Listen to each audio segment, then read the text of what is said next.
শহীদ কেন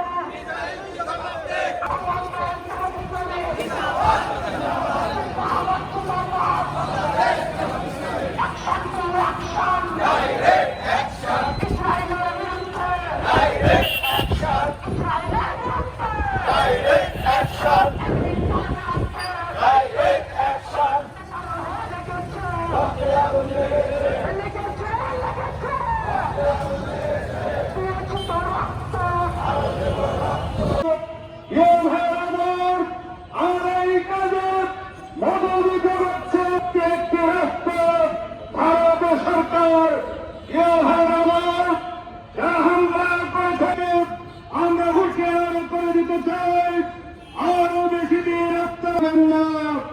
আজকে সারা বিশ্বের মুসলমানরা ঐক্যবদ্ধ,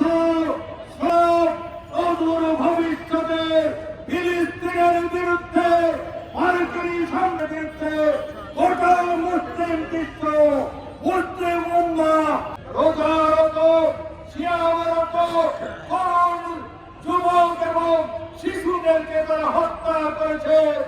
এই হত্যা, এই খুনের রক্ত ইনশাআল্লাহ বৃথা যাবে না। আমাদের বুকে রক্ত ঝরানো হচ্ছে।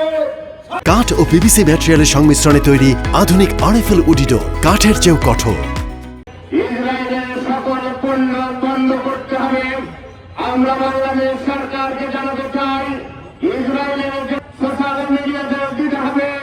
বাংলাদেশের মুসলিম উম্মাহ, বাংলাদেশের তৌহিদি জনতা ইসরায়েলের সেই সকল পণ্য আমরা বন্ধ করব, আমরা বর্জন করব।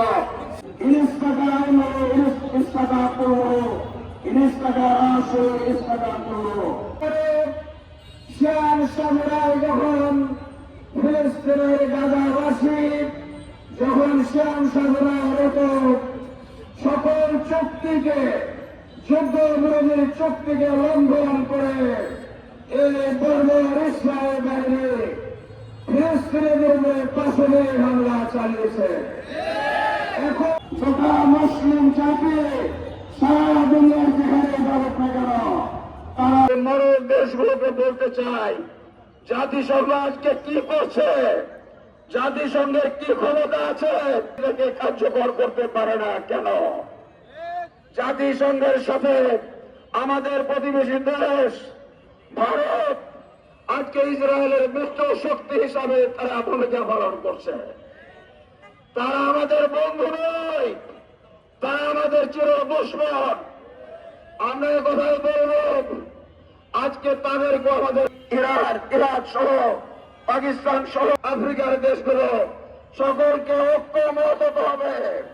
শহীদের রক্ত ঝরেছে, একজন মুসলমান বেঁচে থাকতে তাদের সাথে কোনো আপোষ নয়। এই আগ্রাসী শক্তির বিরুদ্ধে আমাদের নেমে যেতে হবে।